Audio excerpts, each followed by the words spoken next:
Just talking skincare.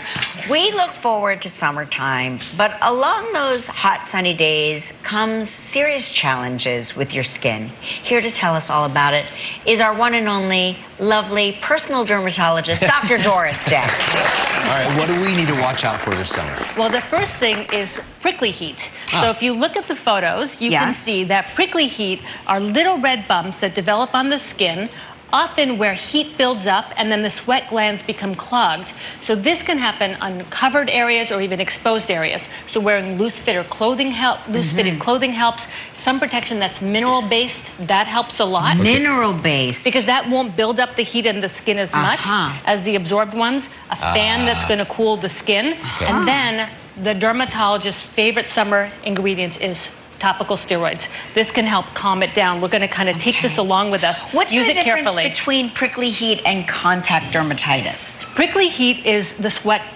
glands getting clogged. Contact dermatitis is an allergic reaction where something touches your skin and your skin reacts to it. Got it. So completely different, but such a great point because they can look similar to some people. What's going on here? What do these things have in common? Next up, we have plants. So you might be out gardening, and you can see that we have all different plants we need to look out for. Poison ivy, poison oak, poison sumac. Leaves of 3 leave them be. You can see poison oak has very distinct shaped leaves, and sumac has groups of 7, like lots of leaves clumped together.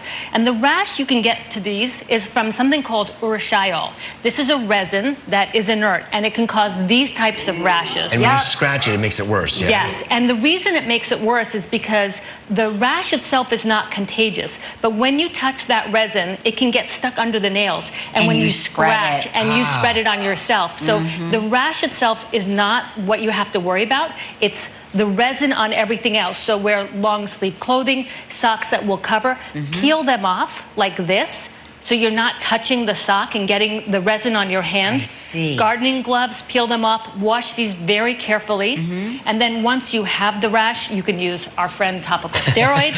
Again, that will help. Mentholated lotion can be very helpful. And know that if you're allergic, it's actually not an allergic reaction. This is a toxic reaction, meaning that anybody exposed to enough of it will eventually get the rash.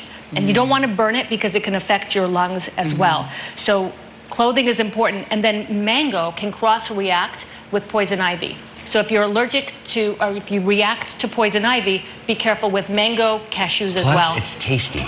It's very tasty, but you want to be careful with mango. This is how confused I was with the mango being here. I thought you were talking about gardening, and I was like, are we gardening for mangoes in New York City? But mangoes are awesome. I see we've come full circle, and now I understand. Okay. Mangoes are great. What's next? So next we have allergic reactions to the sun. This is something called polymorphous light eruption. Not a sunburn. Not a sunburn. We're going to get to sunburn, but this is a reaction that's very different than sunburn. You can see the rash. This looks very angry. It's red. It can be painful. It can be itchy. And this happens within minutes of sun exposure.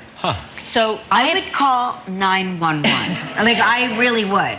Because maybe I'm a hypochondriac, but that's not it's not dangerous. No, and this happens usually in your 20s to 40s, more common in women. And what's it called?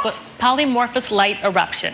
That's so funny. It sounds almost like you're into three-ways or something, doesn't it? That's polyamorous. Oh, right. Sorry. That's the word I'm looking for. We have to take a commercial break. We're going to come back with Dr. Doris Day. Welcome back, everyone. We're back with Dr. Doris Day talking about summer skin problems. What about sunburn? Sunburns do happen, and we need photos because nobody here knows what a sunburn looks like, I'm sure. That's from Lauren Cohan's swimming videos. Yes. And then it can also peel after a while. So if your sunburn peels, it's tempting, but don't peel it off because you're peeling skin off before the skin underneath it is ready to be exposed. How bad was that sunburn we just showed? That was bad, but you know what? Not uncommon, unfortunately. So obviously you want to try to prevent it with sunscreen. If it happens, where's our friendly steroid? We need our steroid cream. This helps, and oftentimes it's a prescription. You could put some oatmeal and whole milk into bath water, cool bath water. No hot showers, no hot baths, but cool helps. Oatmeal is very soothing, and it's the milk protein, so you need whole milk and the fat. Then also you need to know that bug spray and sunscreens are not friends. Bug sprays make sunscreens less effective, and sunscreen will make DEET-based bug spray more toxic. Ooh. So you need more sunscreen, less bug spray. If you're using them Good to both know. together, make sure you reapply. Dr. And- J, I have been a ticking time bomb.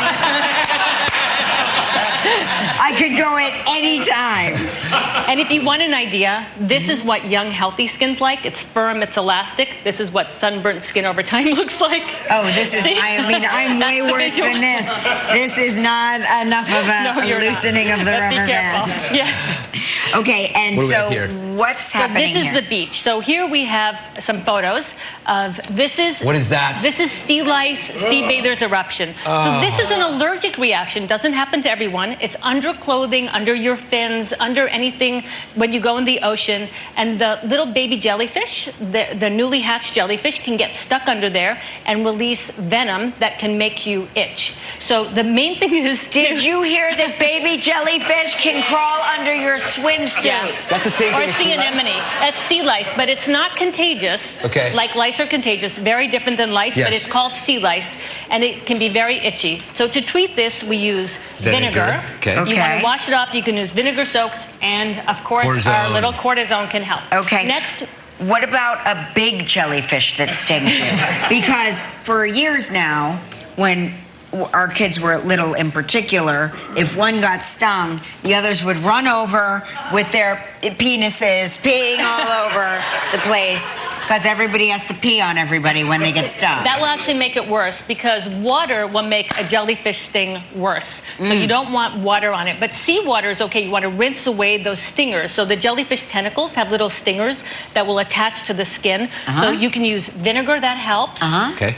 You can use hot compresses, Hot compress. but not hot water, but hot compresses. Right. That can help. And then tweezers, if there's anything left, you can pull out some of the stingers that are left, and that will be helpful as well. Guys, enjoy the summer. Be sure to pick up a copy of Dr. Doris Day's new book, Rebooting the Biome, available everywhere where books are sold. Thank you. Thank you so much.